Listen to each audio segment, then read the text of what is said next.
मैं आप सभी को पर्यावरण की महत्वपूर्ण तिथियों के बारे में लिखवा रहा था, चर्चा कर रहा था। ठीक है, तो सबसे पहले आप लोग अगली तिथि लिखिए। अगली है विश्व पर्यावरण दिवस, 5 जून को मनाया जाता है ना। इधर जो है आप लिखेंगे। अगला है आपका विश्व महासागर दिवस। विश्व महासागर दिवस जो है 8 जून को मनाया जाता है। विश्व महासागर दिवस 8 जून को मनाया जाता है। विश्व महासागर दिवस 8 जून को मनाया जाता है। अगला है विश्व मरुस्थलीकरण एवं सूखा प्रतिरोध दिवस। विश्व मरुस्थलीकरण एवं सूखा प्रतिरोध दिवस। विश्व मरुस्थलीकरण एवं सूखा प्रतिरोध दिवस। विश्व मरुस्थलीकरण एवं सूखा प्रतिरोध दिवस 17 जून को मनाया जाता है। विश्व मरुस्थलीकरण सूखा प्रतिरोध दिवस 17 जून को मनाया जाता है। विश्व मरुस्थलीकरण एवं सूखा प्रतिरोध दिवस 17 जून को मनाया जाता है। नेक्स्ट लिख लीजिए विश्व जनसंख्या दिवस। विश्व जनसंख्या दिवस 11 जुलाई को मनाया जाता है। विश्व जनसंख्या दिवस 11 जुलाई को मनाया जाता है। विश्व जनसंख्या दिवस 11 जुलाई को मनाया जाता है। नेक्स्ट लिख लीजिए विश्व प्रकृति संरक्षण दिवस। विश्व प्रकृति संरक्षण दिवस 28 जुलाई को मनाया जाता है। विश्व प्रकृति संरक्षण दिवस 28 जुलाई को मनाया जाता है। अगला है पूरा ओजोन सप्ताह मनाया जाता है। ओजोन सप्ताह है आपका 16 से 23 सितंबर। 16 से 23 सितंबर ओजोन सप्ताह। ओजोन सप्ताह कब मनाया जाता है? जैसे पूरा वन महोत्सव मनाया जाता है। वन महोत्सव पूरा एक साप्ताहिक कार्यक्रम है, 1 जुलाई से लेकर 7 जुलाई तक का। उसी तरीके से ओजोन सप्ताह दिवस मनाया जाता है 16 से 23 सितंबर तक में। और इसमें प्रयास यही किया जाता है कि जो ओजोन गैस को प्रभावित करने वाली गैसें हैं उनके क्षरण को कम से कम जो है प्रकृति में छोड़ा जाए। उनके प्रतिबंध वैसे पूरी तरीके से वो कर दिया गया है। अगला लिखिए नेक्स्ट है विश्व कार मुक्त दिवस। विश्व कार मुक्त दिवस मतलब उस दिन आपको कार नहीं चलाना। इन्वायरमेंट को लेकर के एक अवेयरनेस को लेकर ये पूरा बनाया गया है। विश्व कार मुक्त दिवस 22 सितंबर को विश्व कार मुक्ति दिवस मनाया जाता है। अगला है हरित उपभोक्ता दिवस। हरित उपभोक्ता दिवस 28 सितंबर को। हरित उपभोक्ता दिवस 28 सितंबर को। अगला नेक्स्ट विश्व पशुपालन दिवस 2 अक्टूबर को। विश्व पशुपालन दिवस 2 अक्टूबर। विश्व पशुपालन दिवस 2 अक्टूबर। अगला लिख लीजिए विश्व आवास दिवस 3 अक्टूबर। विश्व आवास दिवस 3 अक्टूबर। विश्व आवास दिवस 3 अक्टूबर। नेक्स्ट लिख लीजिए विश्व पशु कल्याण दिवस। विश्व पशु कल्याण दिवस। विश्व पशु कल्याण दिवस। विश्व पशु कल्याण दिवस 4 अक्टूबर। विश्व पशु कल्याण दिवस 4 अक्टूबर को। अगला लिख लीजिए वन्य जीव सप्ताह। ये भी एक पूरा का पूरा सप्ताह है। वन्य जीव सप्ताह एक साप्ताहिक कार्यक्रम ये भी है। वन्य जीव सप्ताह ये आपका मनाया जाता है 1 से लेकर 7 अक्टूबर। 1 से लेकर 7 अक्टूबर। 1 से लेकर 7 अक्टूबर। नेक्स्ट लिख लीजिए अंतरराष्ट्रीय प्राकृतिक आपदा निम्नीकरण दिवस। अंतरराष्ट्रीय प्राकृतिक आपदा निम्नीकरण दिवस यानी प्राकृतिक आपदाओं के रोकथाम को लेकर के। अंतरराष्ट्रीय प्राकृतिक आपदा निम्नीकरण दिवस। अंतरराष्ट्रीय प्राकृतिक आपदा निम्नीकरण दिवस 12 अक्टूबर। 12 अक्टूबर। अगला है विश्व संरक्षण दिवस। विश्व संरक्षण दिवस 24 अक्टूबर। विश्व संरक्षण दिवस 24 अक्टूबर। अगला है बहुत इंपॉर्टेंट है युद्ध एवं सामरिक गतिविधियों द्वारा पर्यावरण दोहन से बचाव दिवस। पर्यावरण दोहन का बचाव अंतरराष्ट्रीय दिवस। फिर से एक बार इसको सुन लीजिए युद्ध एवं सामरिक गतिविधियों द्वारा पर्यावरण दोहन के विश्व एवं सामरिक गतिविधियों द्वारा पर्यावरण दोहन के बचाव का अंतर्राष्ट्रीय दिवस कब मनाया जाता है?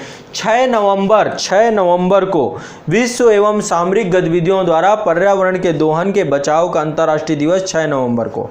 अगला लिख लीजिए मानवाधिकार दिवस। मानवाधिकार दिवस आपको पता होगा ह्यूमन राइट कमीशन ये कब मनाया जाता है? ह्यूमन राइट डे ये कब मनाया जाता है? 10 दिसंबर को। मानवाधिकार दिवस मनाया जाता है 10 दिसंबर को। और अंतिम है अंतरराष्ट्रीय पर्वत दिवस 11 दिसंबर। अंतरराष्ट्रीय पर्वत दिवस 11 दिसंबर। तो ये सभी अंतरराष्ट्रीय महत्वपूर्ण दिवस थे जो मनाए जाते हैं। अंतरराष्ट्रीय दिवस थे महत्वपूर्ण, ये मनाए जाते हैं। इनके बारे में चर्चा हो गई। अब चलिए जो हमें विषय वस्तु पढ़नी है क्रमवार। मैं क्रमवार जो टॉपिक आपको मैंने लिखवाए हैं वैश्विक बनाम स्थानीय पर्यावरण, पर्यावरण संरक्षण के अंतर्गत अंतरराष्ट्रीय प्रयास, भारतीय पर्यावरणविदों की भूमिका पर्यावरण जागरूकता में, पर्यावरण प्रबंधन और उसकी बाधाएं, पारिस्थितिकी पर्यटन। ये 5-6 टॉपिक हैं जो मुझे आप लोगों को अच्छे से पढ़ाने हैं। टॉपिक आपका मेन टॉपिक है पर्यावरण जागरूकता। तो अब एक एक टॉपिक के बारे में डिटेल्स समझते चले जाएंगे, एक एक टॉपिक के बारे में डिटेल्स समझते चले जाएंगे। ठीक है, चलिए अब टॉपिक डालते हैं। पहला है आपका क्या है, वैश्विक बनाम स्थानीय पर्यावरण। स्थानीय पर्यावरण, तो दो भागों में इसको देखें। तो पहले वैश्विक पर्यावरण क्या है और स्थानीय पर्यावरण क्या है, दोनों के चैलेंजेस क्या हैं। तो दोनों के अलग अलग चैलेंजेस हैं और दोनों के अलग अलग चैलेंजेस को हमें अलग अलग समझना पड़ेगा। वैश्विक समस्याओं को देखें तो वैश्विक समस्या में पहली क्या है, ग्लोबल वार्मिंग, वैश्विक तापन। ग्लोबल वार्मिंग या इसको बोलते हैं वैश्विक तापन, विश्व का तापमान बढ़ रहा है, पृथ्वी का तापमान बढ़ रहा है। तो पहली समस्या है वैश्विक समस्या में पर्यावरण की वैश्विक तापन। दूसरी समस्या क्या है हमारी, ओजोन परत का क्षरण। ये वैश्विक समस्या है, ओजोन परत का क्षरण, ओजोन परत का क्षरण, ओजोन परत का क्षरण। ठीक है, तीसरी समस्या क्या है हमारी, वनों की कमी। पूरे विश्व भर में वनों की कमी हो रही है। अमेजॉन के वर्षा वन, जिनको पूरे पृथ्वी का फेफड़ा कहा जाता है, वो सारे वन क्या हो रहे हैं, धीरे धीरे उनको भी काटा जा रहा है। तो वनों की कमी, ये भी एक वैश्विक समस्या है, वनों की कमी हो रही है। इसके अलावा अगला क्या है, ऊर्जा संसाधन, इसकी भी कमी हो रही है। ऊर्जा संसाधन का दोहन हो रहा है, ऊर्जा संसाधन की कमी, ऊर्जा संसाधन और खासकर जीवाश्म ऊर्जा जो है।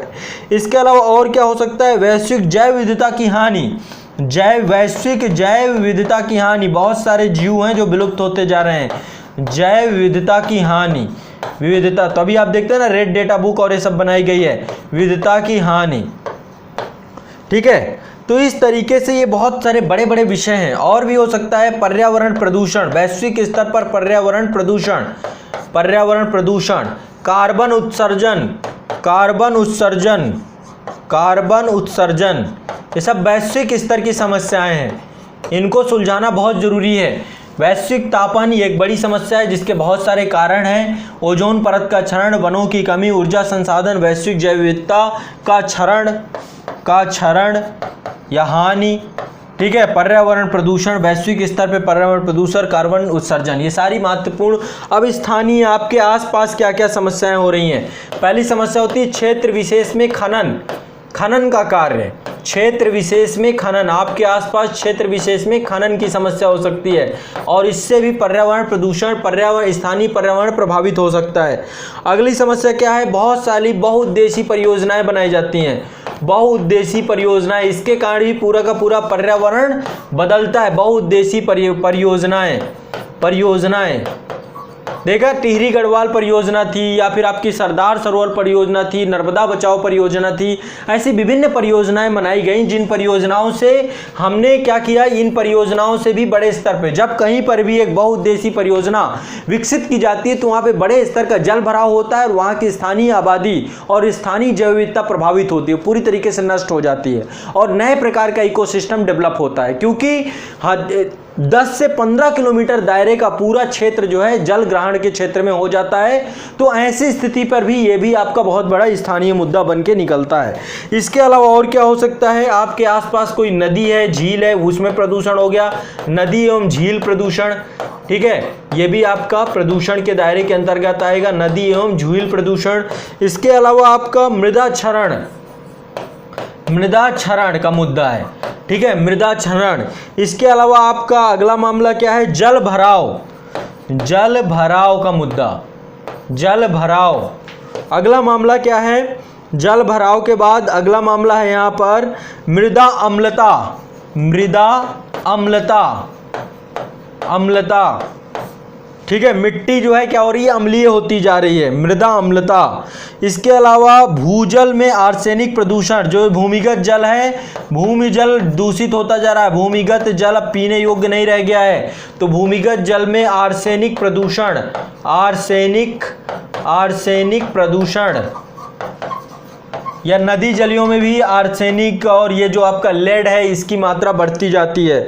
इसके अलावा और भी बहुत सारी समस्याएं हैं, जैसे कि स्थानीय आबादियों की बहुत सारी समस्याएं हैं, स्थानीय आबादी की पर्यावरणीय समस्याएं, स्थानीय आबादी की पर्यावरणीय समस्याएं, आबादी की पर्यावरणीय समस्याएं, पर्यावरणीय समस्याएं। कैसी पर्यावरणीय समस्याएं? विकास कार्य यहां पर हो रहा है, स्थानीय आबादी, यहां पर डेवलपमेंट का कार्य किया जा रहा है, जिसके परिणाम स्वरूप स्थानीय पर्यावरण पूरी तरीके से प्रभावित हो रहा है। तो ये अलग अलग समस्याएं, वैश्विक समस्याएं अलग है, इन्हें हम अलग तरीके से डील करना होगा, और जो स्थानीय पर्यावरण की समस्याएं इनको हमें अलग तरीके से डील करना होगा। ये ग्राफ आपने बना लिया होगा, कैसे आपकी वैश्विक समस्याएं और कैसे आपकी है, इनको दोनों को आपको अलग अलग लिख लेना है। अब इसी के आगे चर्चा करेंगे हम लोग। और भी समस्याएं हो सकती हैं आपकी स्थानीय समस्याओं में, जैसे कि आप देखते हो घरों से कचरा निकलता है, तो घरों का कचरा हर जगह पे, शहरों में तो होता है कि एमसीडी की गाड़ियां आती हैं और गाड़ियों में आप कचरा डाल देते हो, लेकिन शहरों में जिन क्षेत्रों में नहीं आती हैं गाड़ियां, या फिर गाँव में देखते हैं कि तो जो अपशिष्ट निकलता है, जो कूड़ा कचरा होता है, इसको बोलते हैं ठोस अपशिष्ट प्रबंधन। ये भी एक पर्यावरण की समस्या, ठोस अपशिष्ट प्रबंधन, अपशिष्ट प्रबंधन, ये भी एक बड़ी समस्या है स्थानीय स्तर पे, ठोस अपशिष्ट प्रबंधन की समस्या। तो वैश्विक समस्याएं अलग हैं और स्थानीय समस्याएं अलग हैं, और इनका समाधान भी हमें अलग अलग तरीके से लिखना होगा। ठीक है, अब इसके नीचे लिख लीजिए, इसके नीचे कुछ लिख लीजिए, एक पैराग्राफ लिखवा रहा हूं, लिखिए, इन सभी वैश्विक और स्थानीय पर्यावरणीय समस्याओं, इन सभी वैश्विक एवं स्थानीय पर्यावरणीय समस्याओं जिनसे लोग जुड़े हुए हैं के दुष्प्रभावों को सीमित करने के लिए इन सभी वैश्विक एवं स्थानीय पर्यावरणीय समस्याओं जिनसे लोग जुड़े हुए हैं के दुष्परिणामों को सीमित करने के लिए समाज के हर व्यक्ति को पर्यावरण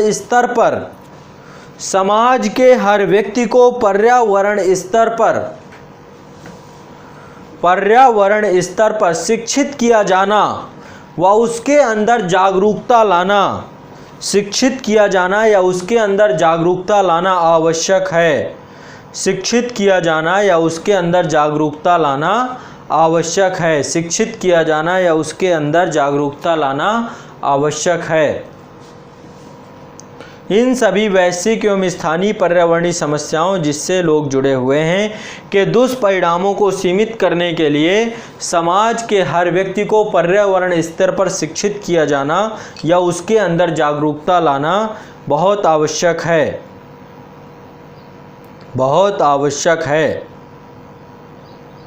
ठीक है, बहुत आवश्यक है।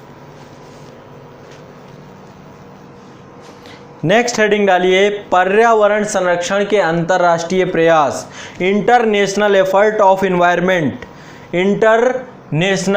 फॉर इन्वायरमेंट, पर्यावरणीय, अगली हेडिंग डालिए, पर्यावरणीय संरक्षण के अंतर्राष्ट्रीय प्रयास, संरक्षण के अंतर्राष्ट्रीय प्रयास। तो अब अंतर्राष्ट्रीय स्तर पे बहुत सारी संस्थाएं हैं जो इसको लेकर के काम कर रही हैं, है ना, और विभिन्न प्रकार के कॉन्फ्रेंस ऑफ पार्टीज लगातार आप देखते रहते हैं, ये समझौता हो गया, ये सम्मेलन हो गया, कई राष्ट्रीय और अंतर्राष्ट्रीय संस्थाएं जैसे यूनेप, ठीक है, यूनेप हो गया आपका, IUCN का नाम आपने सुना होगा लगातार, IUCN ये भी एक संस्था है। एक संस्था है आपकी, इसको बोलते हैं वर्ल्ड लाइफ इंटरनेशनल। इसके अलावा एक संस्था आपकी WWF है, आपकी WWF आपकी एक संस्था है, ये भी आपका एनवायरनमेंट प्रोटेक्शन को काम करती है, वाइल्ड लाइफ के ऊपर काम करती है। इसके बाद आपकी एक संस्था है VNHS। तो ऐसे करके अब विभिन्न संस्थाओं का जन्म हो चुका है। अब चलिए इनके बारे में लिखे, क्रम से मैं आपको शुरुआत से कहानी आपको बताता हूँ पर्यावरण को लेकर। और कई सारे पर्यावरणविद ऐसे आए हैं जिनको नोबेल का शांति पुरस्कार भी दिया गया है। तो अब पर्यावरण को लेकर के आप लोग लगातार देखेंगे, विभिन्न प्रकार की परिस्थितियां अब निर्मित हो चुकी हैं। देखो 1972 से पहले पर्यावरण समस्या कोई बड़ी समस्या के रूप में नहीं समझी जाती थी। 1972 से पहले तो पर्यावरण को एक साधारण सी समस्या, और ये ऐसा माना जाता था कि ऐसी कोई समस्या है भी नहीं, लेकिन 1972 के बाद एक गंभीर समस्या बन गई और लगातार 1972 के बाद विभिन्न सम्मेलन होने लगे। 1972 में पहला सम्मेलन हुआ था और इसको बोलते हैं स्टॉकहोम सम्मेलन। स्टॉकहोम में आयोजित हुआ था यह सम्मेलन और इसी के माध्यम से लगातार फिर पर्यावरण दिवस मनाना प्रारंभ किया गया और विभिन्न प्रकार के पर्यावरण दिवस मनाने चालू किए गए। 1992 में एक पर्यावरण दिवस मनाया गया था। पहला तो हुआ 1972 पे, ये एक प्रभावी रहा। फिर 1992 में बनाया गया और फिर इसको रियो बोलते हैं, पृथ्वी सम्मेलन। 1992 प्लस 10 एक सम्मेलन बनाया गया 2002 में, है ना। एक सम्मेलन बनाया गया 1992 प्लस 20, रियो प्लस 10, रियो प्लस 20 ऐसे नाम आते हैं ना, तो ये 2012 का सम्मेलन है। तो ये सब सम्मेलन बहुत प्रभावी रहे। अब इनको देखेंगे। फिर बहुत सारे प्रोटोकॉल्स हुए, जैसे क्योटो प्रोटोकॉल है, जेनेवा प्रोटोकॉल है, सारे प्रोटोकॉल क्या है। पेरिस सम्मेलन हुआ। तो एक बार हम लोग, मैं बिल्कुल यहाँ पे संक्षिप्त में लिखाऊंगा, आप लिखते चलिए। बाद में आपको मैं सारे जितने समझौते हुए अभी तक, जितने महत्वपूर्ण कॉन्फ्रेंस ऑफ पार्टीज हुए COP, उन सभी को डिटेल से लिखवाऊंगा। तो चलिए एक एक करके लिखते जाइए, समझते जाइए। पहले लिखिए, सर्वप्रथम 5 जून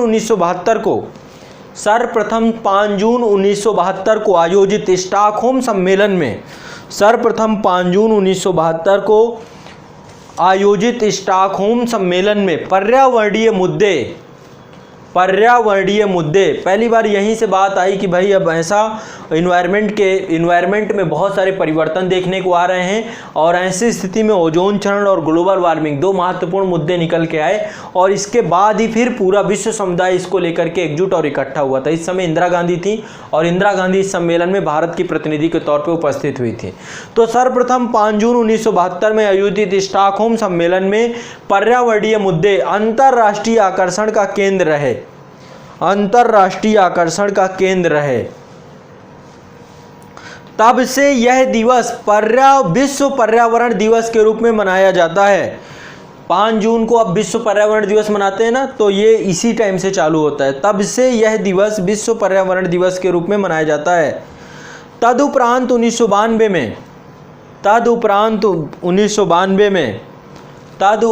1992 में ब्राजील के एक शहर रियो डी जेनेरियो, यहाँ पे समय समय पर जो है बड़े स्तर पे ओलंपिक आयोजन भी होते रहते हैं। एक बहुत ही महत्वपूर्ण शहर है ये ब्राज़ील का। तदुपरांत 1992 में ब्राज़ील के एक शहर रियो डी जेनेरियो में संयुक्त राष्ट्र के तत्वाधान में यूनाइटेड नेशन का ही एक सम्मेलन है जो लगातार अभी भी हो रहा है। तदुपरांत 1992 में ब्राज़ील के एक शहर में रियो डी जेनेरियो में संयुक्त राष्ट्र के तत्वाधान में पर्यावरण संरक्षण तथा सामाजिक आर्थिक विकास पर एक सम्मेलन का आयोजन किया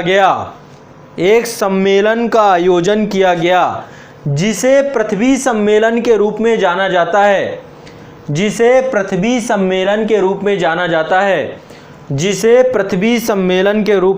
जाता है। और उसके 10 साल बाद 2002 में जोहान्सबर्ग में सतत विकास पर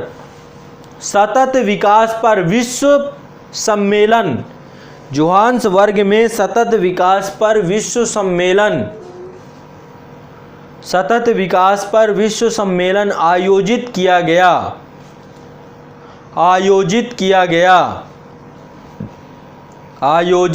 गया।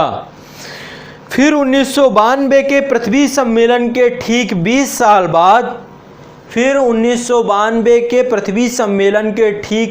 साल बाद पृथ्वी सम्मेलन के ठीक 20 साल बाद 2012 में सतत विकास पर संयुक्त राष्ट्र का सम्मेलन आयोजित किया गया। सतत विकास पर संयुक्त राष्ट्र का सम्मेलन आयोजित किया गया। सतत विकास पर संयुक्त राष्ट्र का सम्मेलन आयोजित किया गया।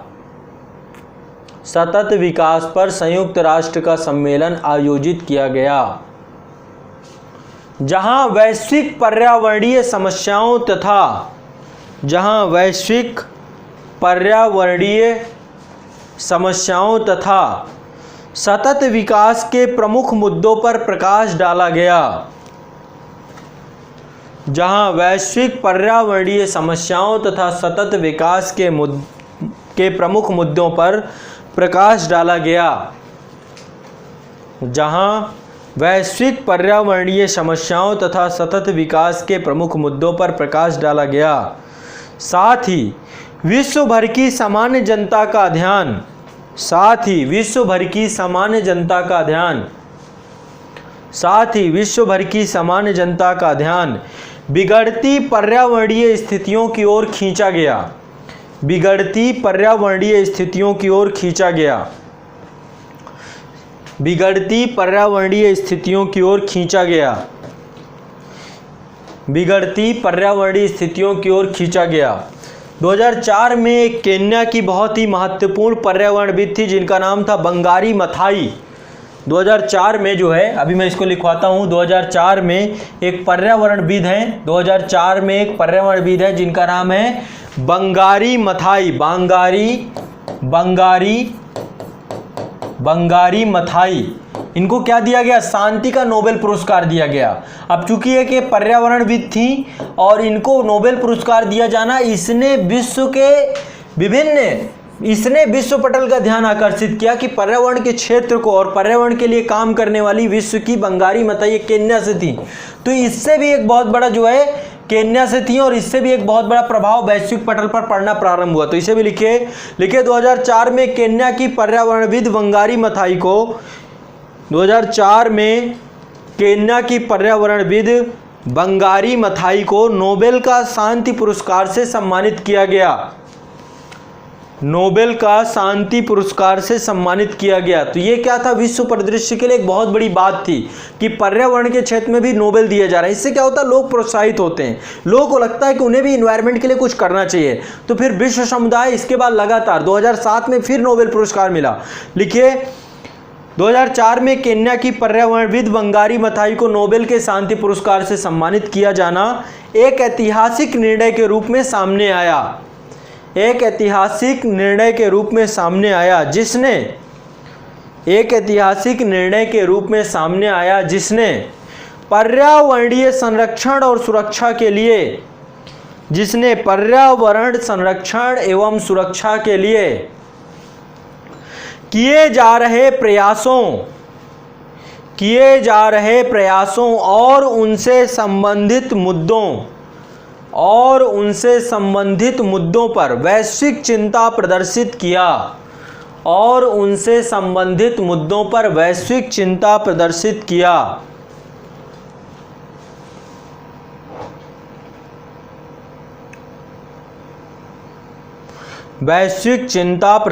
किया।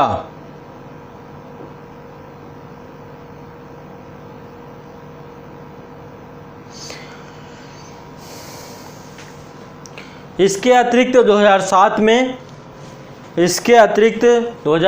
में IPCC एक ये संस्था है, अभी इसके बारे में आगे चर्चा करूंगा मैं। इसके अतिरिक्त 2007 में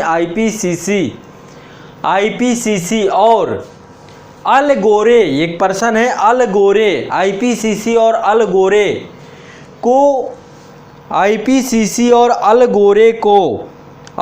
एक पर्सन है।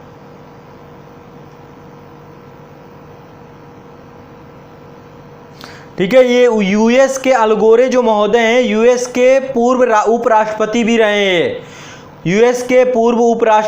रहे हैं, है ना। अल गोरे यूएस के पूर्व उपराष्ट्रपति के रूप में भी पहचान इनकी है। तो लिख लीजिए IPCC एवं अल गोरे को ग्लोबल वार्मिंग और जलवायु परिवर्तन के क्षेत्र में जन जागरूकता पैदा करने के लिए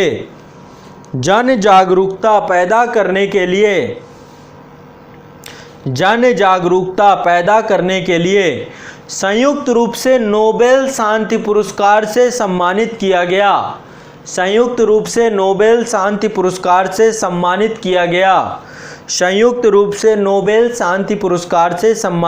गया। नोबेल शांति पुरस्कार से सम्मानित किया गया। आज वर्तमान में कई अंतर्राष्ट्रीय और राष्ट्रीय संगठन जैसे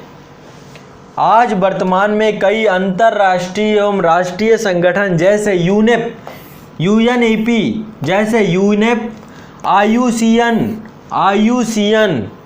IUCN, वर्ल्ड लाइफ इंटरनेशनल,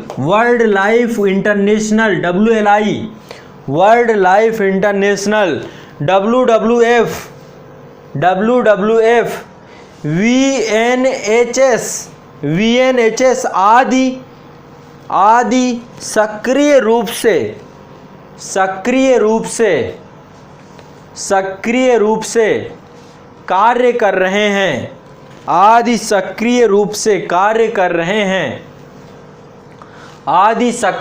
से कार्य कर रहे हैं। जन भागीदारी एवं सहयोग के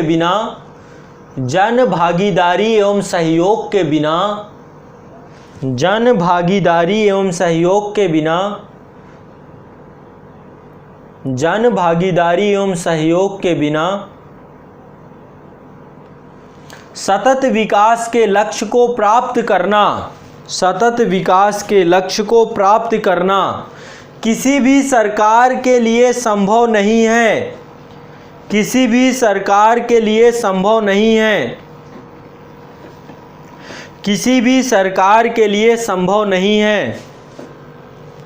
जन भागीदारी केवल तब ही संभव है जब जनता पारिस्थितिकी और पर्यावरण संबंधी मुद्दों से परिचित हो। जब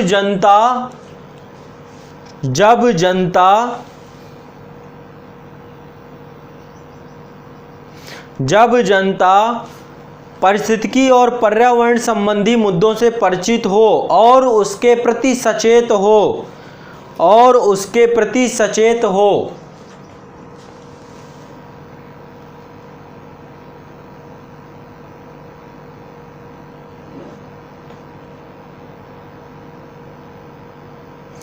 जनता को इस तथ्य के बारे में बताना होगा कि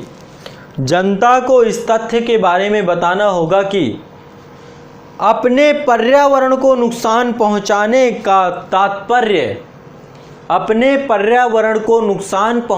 का तात्पर्य वास्तव में स्वयं को नुकसान पहुंचाने से संबंधित है।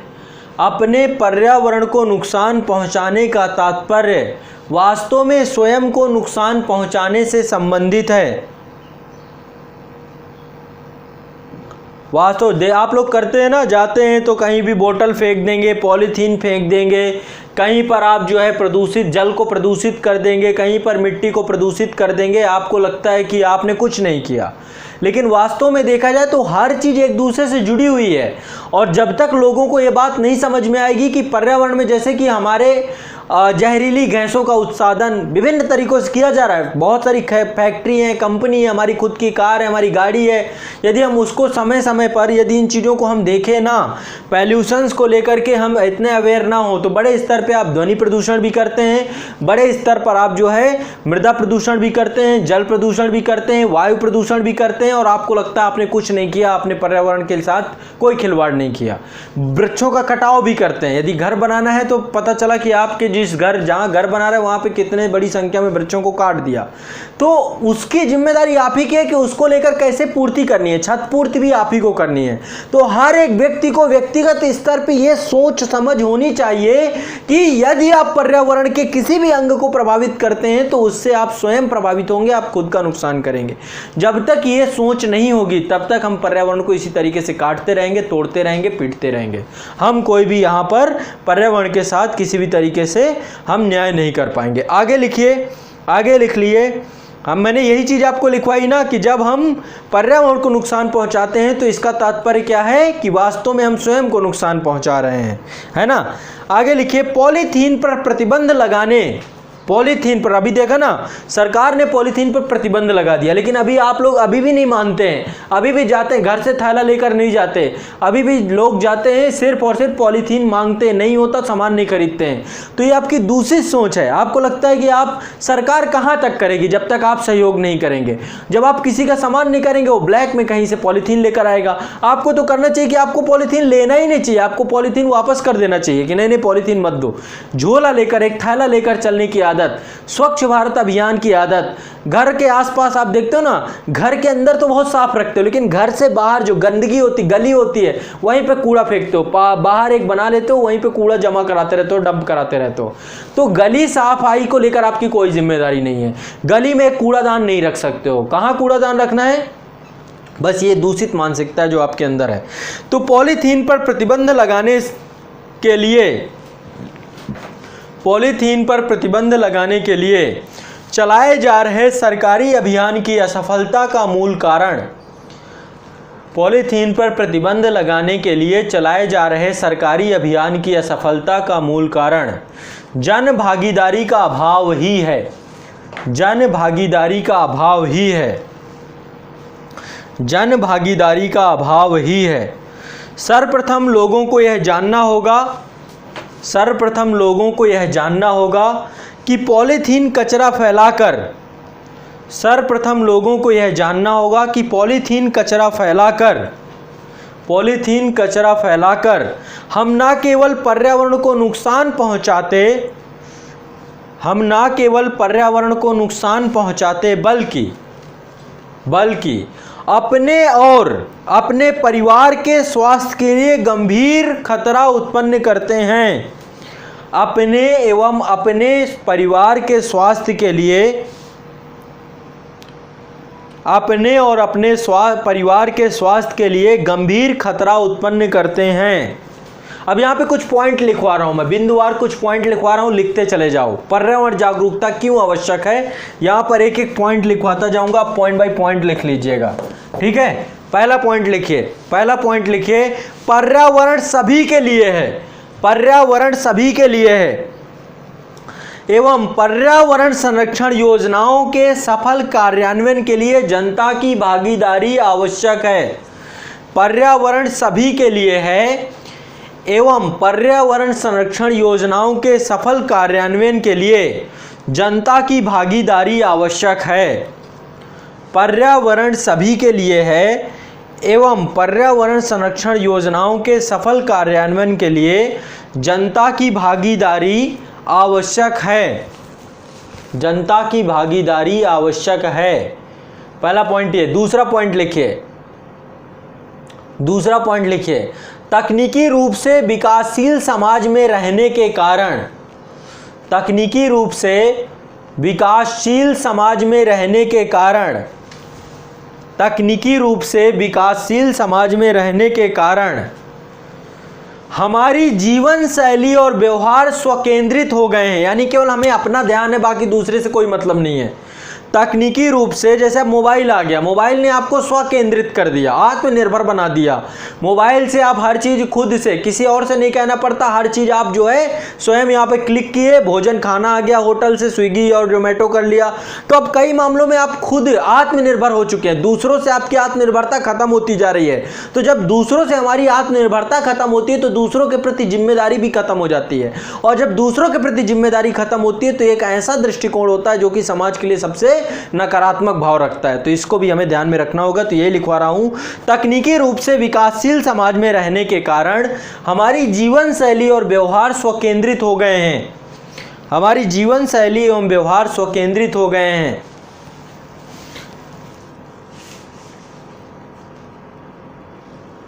आत्म उन्मुख दृष्टिकोण, आत्म उन्मुख दृष्टिकोण, आत्म उन्मुख दृष्टिकोण को पृथ्वी उन्मुख, मतलब सबके लिए, आत्म उन्मुख यानी जो आपका स्वकेंद्रित दृष्टिकोण है, अपने आप को ही ध्यान में रखते हो, उसको हमको क्या क्या करना है, सभी को लेकर के आपका दिमाग रहे।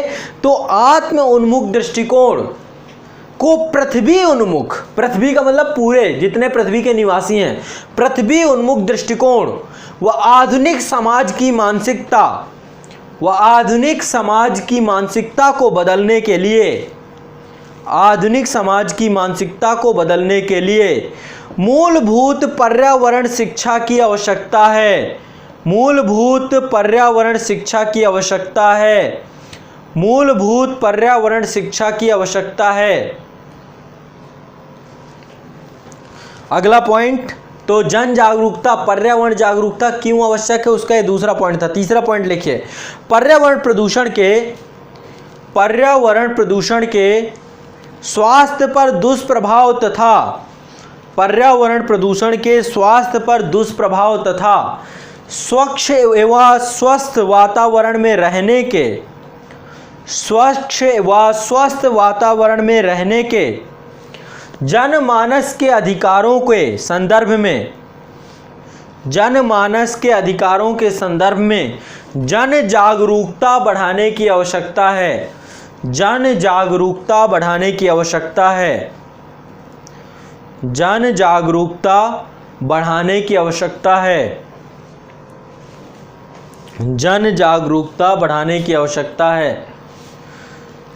नेक्स्ट, सतत विकास के सिद्धांतों का पालन करने के लिए, अगला पॉइंट लिखिए, सतत विकास के सिद्धांतों का पालन करने के लिए, सतत विकास के सिद्धांतों को पालन करने के लिए, प्रोत्साहित करने के लिए लोगों के बीच जागरूकता पैदा करने की आवश्यकता है। लोगों के बीच जागरूकता पैदा करने की आवश्यकता है। तभी इस धरती पर मानव जाति का अस्तित्व बचेगा। तभी इस धरती पर मानव जाति का अस्तित्व बचेगा। तभी इस धरती पर मानव जाति का अस्तित्व बचेगा। तभी इस धरती पर मानव जाति का अस्तित्व बचेगा। तो ये 4 से 5 पॉइंट थे कि पर्यावरण जागरूकता की आवश्यकता क्यों है, क्यों पर्यावरण की जागरूकता हर व्यक्ति में होनी चाहिए, उसको लेकर के मैंने आपको पॉइंट लिखवाए। नेक्स्ट हेडिंग आप डालिए, जो हमारे पॉइंट थे। पहला पॉइंट था वैश्विक बनाम स्थानीय पर्यावरण, हमने देख लिया। दूसरा था पर्यावरण के संरक्षण पर अंतर्राष्ट्रीय प्रभाव। अब अगला लिखिए, पर्यावरण के संरक्षण पर, पर्यावरण की जागरूकता पर भारतीय पर्यावरणविदों की भूमिका। अगला पॉइंट लिख लीजिए, पर्यावरण जागरूकता में भारतीय पर्यावरणविदों की भूमिका। पर्यावरण जागरूकता में भारतीय पर्यावरणविदों की भूमिका। पर्यावरणविदों की भूमिका। तो यहाँ पर एक ग्लिम्स में मैं आपको शॉर्टकट में भारत के जितने भी पर्यावरणविद हैं उनका नाम बताता जाऊंगा और उनके काम को थोड़ा थोड़ा लिखवाता जाऊंगा। बाकी सारी चीज़ें डिटेल में आगे देखेंगे, ठीक है। जैसे चिपको आंदोलन हुआ, आप्पिको आंदोलन हुआ, है ना, तो ऐसे करके बहुत सारी चीज़ें हुई हैं, है ना।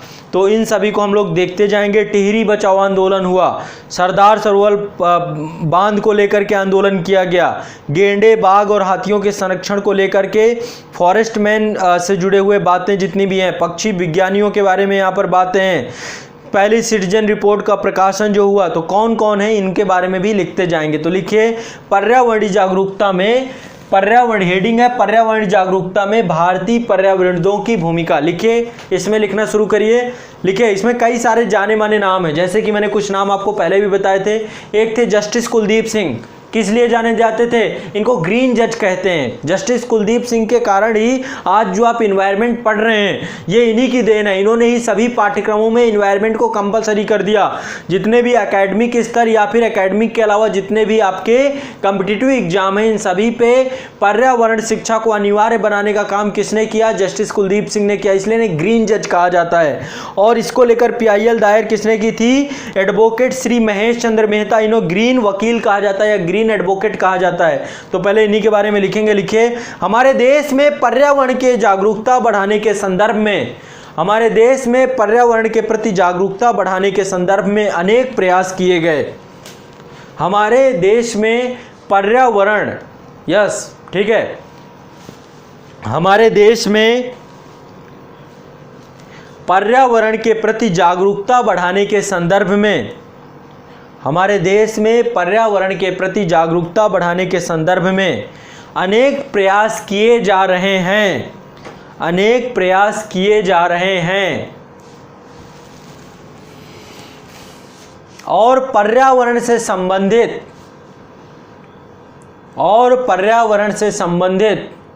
कुछ ऐतिहासिक एवं महत्वपूर्ण निर्णयों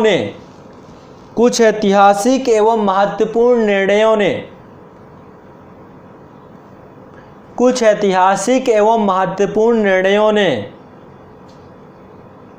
पर्यावरणीय जागरूकता व पर्यावरण के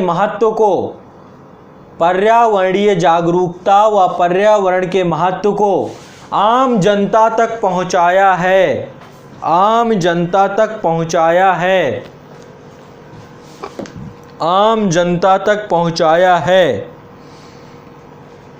जिनमें से जस्टिस कुलदीप सिंह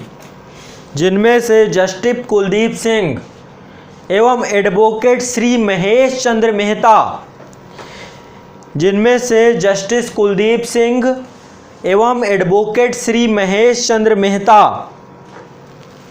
को क्रमशः ग्रीन जज और ग्रीन वकील की संज्ञा दी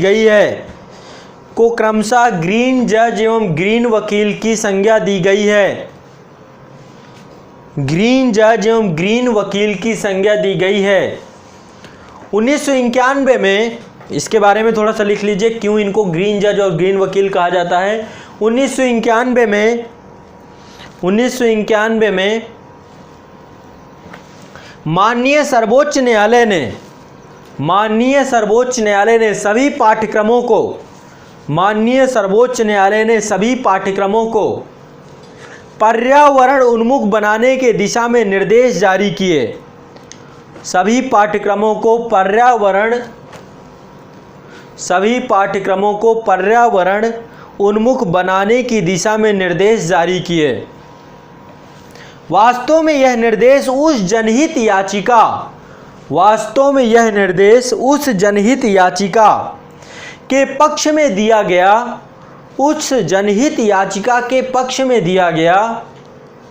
जिसे श्री महेश चंद्र मेहता ने दाखिल किया था।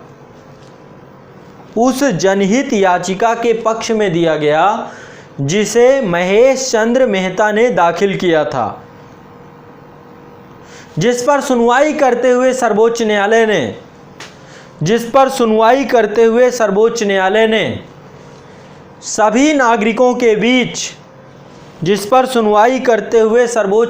ने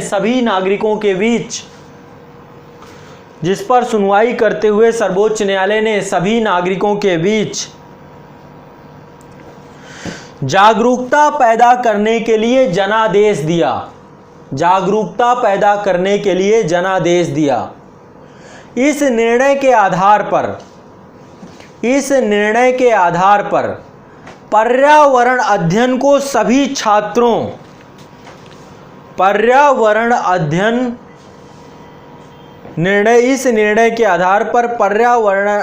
को सभी छात्रों व सभी स्तरों के लिए अनिवार्य पाठ्यक्रम के रूप में सम्मिलित किया गया।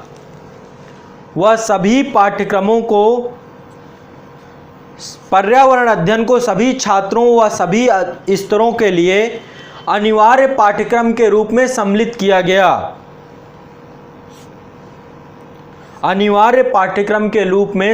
किया गया।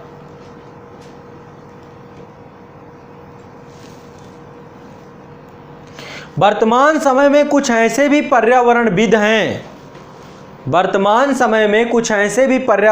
हैं जिन्होंने पर्यावरण सक्रियता के माध्यम से अपनी एक विशेष पहचान बना ली है। वर्तमान में कुछ ऐसे भी पर्यावरणविद हैं जिन्होंने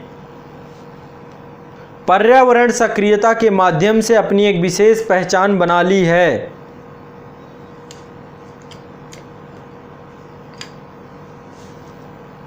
जैसे सुंदरलाल बहुगुणा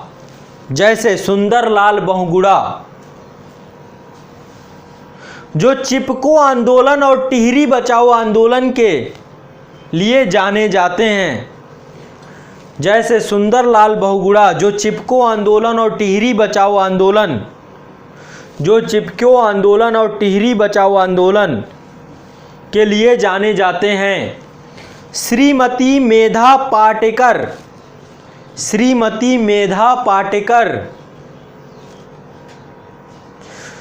सुश्री अरुंधति राय, सुश्री अरुंधति राय, सुश्री अरुंधति राय नर्मदा बचाओ आंदोलन के लिए प्रसिद्ध हैं, नर्मदा बचाओ आंदोलन के लिए प्रसिद्ध हैं, नर्मदा बचाओ आंदोलन के लिए प्रसिद्ध हैं। पहला नाम मैंने आपको बताया सुंदरलाल बहुगुणा, ये चिपको आंदोलन और टिहरी बचाओ आंदोलन, ये दो आंदोलनों से जुड़े हुए हैं। पहला है सुंदरलाल बहुगुणा, चिपको आंदोलन और टिहरी बचाओ आंदोलन। अभी इन सब आंदोलनों को मैं डिटेल में आगे पढ़ाऊंगा जब टॉपिक आएगा इनका। सुश्री मेधा पाटेकर और सुश्री अरुंधति राय नर्मदा बचाओ आंदोलन, ये जब सरदार सरोवर बांध बना है उससे जुड़ा हुआ है पूरा, ये नर्मदा बचाओ आंदोलन के लिए प्रसिद्ध हैं। रैमन मैग्सेस पुरस्कार विजेता राजेंद्र सिंह, रैमन मैग्सेस पुरस्कार विजेता राजेंद्र सिंह अपने जल संरक्षण प्रयासों के लिए, अपने जल संरक्षण प्रयासों के लिए, रैमन मैग्सेस पुरस्कार विजेता राजेंद्र सिंह अपने जल संरक्षण प्रयासों के लिए और जादव पायेंग, और जादव पायेंग, जादव पायेंग, जादव पायेंग, ये पर्सन है जादव पायेंग, और जादव पायेंग भारत के फॉरेस्ट मैन के नाम से जाने जाते हैं, भारत के फॉरेस्ट मैन के नाम से जाने जाते हैं, भारत के फॉरेस्ट मैन के नाम से जाने जाते हैं, जो वनों में गैंडों, बाघ एवं हाथियों, जो वनों में गैंडों, बाघ एवं हाथियों, जो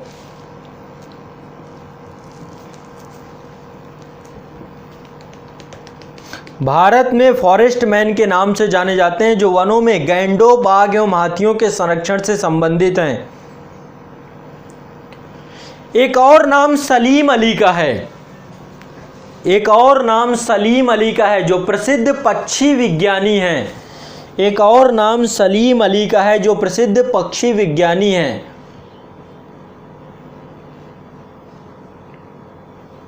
वर्तमान भारत में दिवंगत प्रधानमंत्री, वर्तमान भारत में दिवंगत प्रधानमंत्री श्रीमती इंदिरा गांधी ने,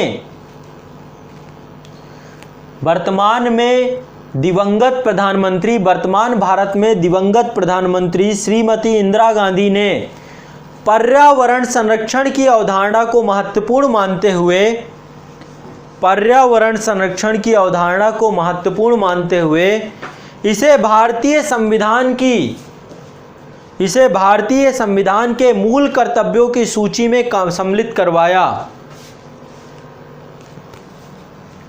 इसे भारतीय संविधान के मूल कर्तव्यों की सूची में सम्मिलित करवाया।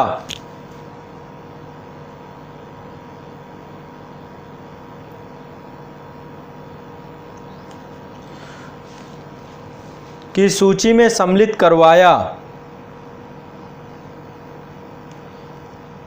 इसके अतिरिक्त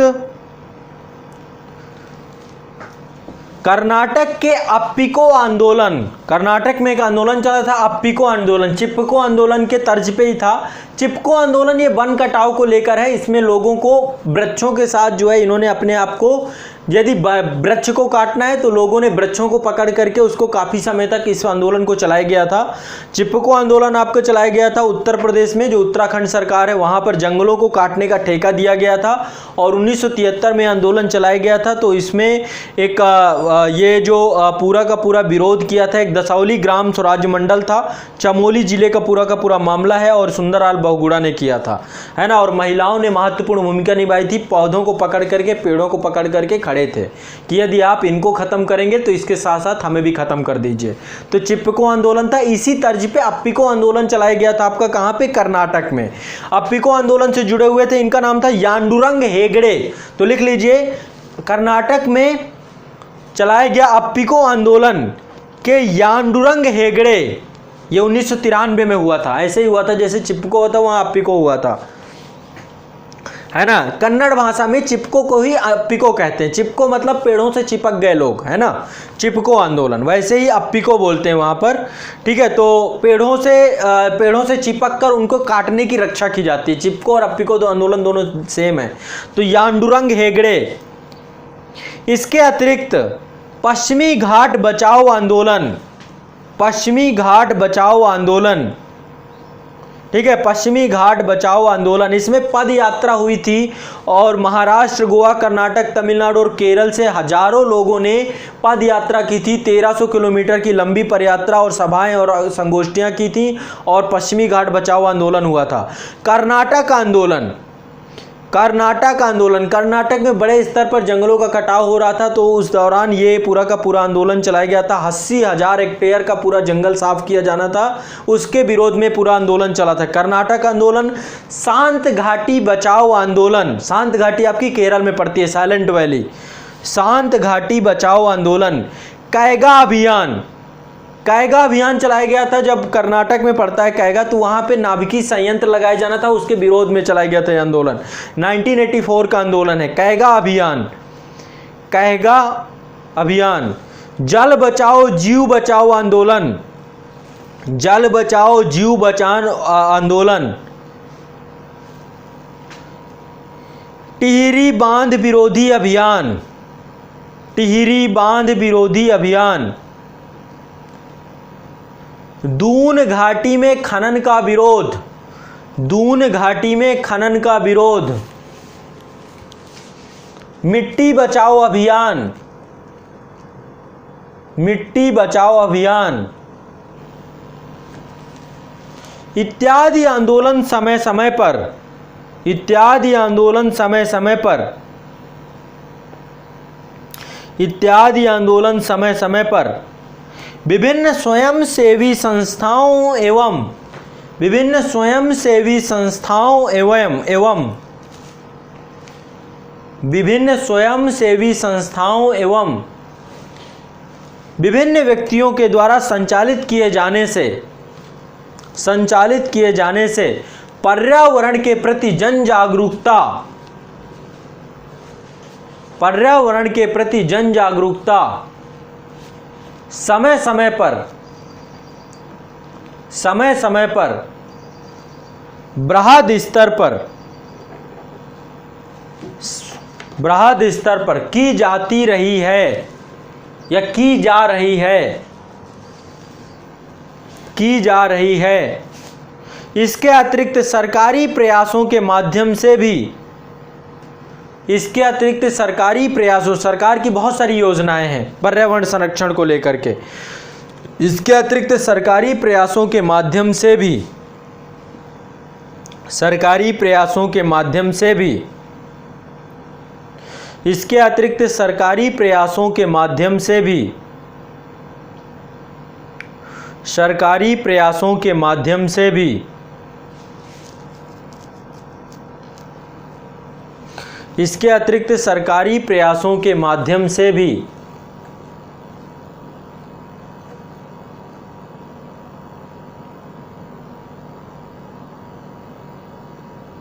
पर्यावरण संरक्षण के प्रति जागरूकता, पर्यावरण संरक्षण के प्रति जागरूकता व्यापक स्तर पर की जा रही है।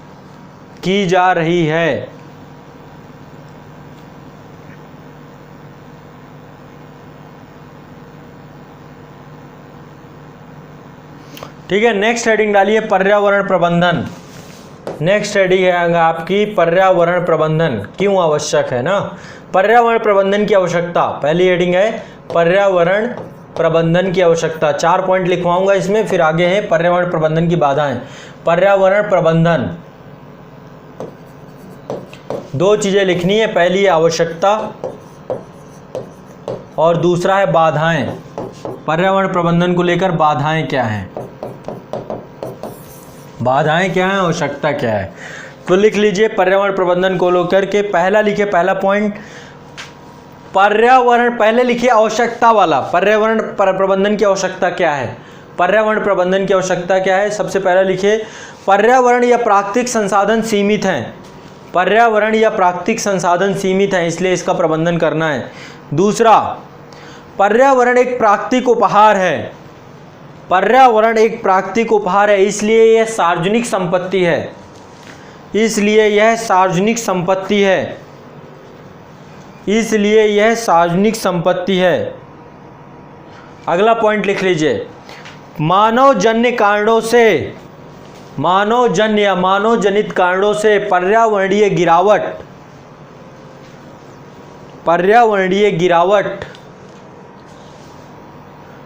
व्यापक स्तर पर हुई है। पर्यावरणीय गिरावट या पर्यावरणीय अवनयन व्यापक स्तर पर हुआ है, जिसका समाधान सिर्फ मानव द्वारा ही किया जा सकता है। जिसका समाधान सिर्फ मानव द्वारा ही किया जा सकता है। इसलिए पर्यावरण प्रबंधन की नितांत आवश्यकता है। इसलिए पर्यावरण प्रबंधन की नितांत आवश्यकता है। नेक्स्ट हेडिंग डालिए, पर्यावरण प्रबंधन की बाधाएं। क्या कारण है कि पर्यावरण प्रबंधन बहुत चुनौतीपूर्ण हो गया है? पर्यावरण प्रबंधन की बाधाएं। अगला पॉइंट लिखिए, पर्यावरण प्रबंधन की बाधाएं। पहला पॉइंट, वैश्वीकरण। पहला पॉइंट है वैश्वीकरण। पहला पॉइंट है वैश्वीकरण। मुक्त बाजार अर्थव्यवस्था। मुक्त बाजार अर्थव्यवस्था। वैश्वीकरण ने क्या किया है? औद्योगिकरण को और बल प्रदान कर दिया है ना। बाजार बड़ा हो गया, बाजार बड़ा होने के कारण औद्योगिकरण बढ़ गया, मुक्त बाजार अर्थव्यवस्थाएं हो गई, कोई कहीं भी जाकर व्यापार कर सकता है। मुक्त बाजार अर्थव्यवस्था। विश्व व्यापार संगठन के विनियमन, विश्व व्यापार संगठन WTO द्वारा जो रेगुलेशन लगाए गए हैं, विश्व व्यापार संगठन के विनियमन और विकसित देशों द्वारा ऐतिहासिक पर्यावरण दोहन की जिम्मेदारी से मुंह मोड़ना। और विकसित देशों द्वारा ऐतिहासिक पर्यावरण दोहन की जिम्मेदारी से मुंह मोड़ना। और विकसित देशों द्वारा ऐतिहासिक पर्यावरण के दोहन की जिम्मेदारी से मुंह मोड़ना। अगला पॉइंट, दूसरा पॉइंट, विकासशील देशों में गरीबी, पिछड़ापन व निरक्षरता। विकासशील देशों में गरीबी, पिछड़ापन व निरक्षरता। अगला पॉइंट, विकासशील और विकसित देशों में मानव आबादी की तीव्र वृद्धि। अगला पॉइंट, विकासशील और अविकसित देशों में मानव आबादी की तीव्र वृद्धि। विकासशील और विकसित देशों में मानव आबादी की तीव्र वृद्धि। अगला, औद्योगिकरण और शहरीकरण की तीव्र दर। औद्योगिकरण और शहरीकरण की तीव्र दर, जिसके परिणाम स्वरूप प्राकृतिक संसाधनों के दोहन की दर में वृद्धि। जिसके परिणाम स्वरूप औद्योगिकरण और शहरीकरण की दर में तीव्र वृद्धि।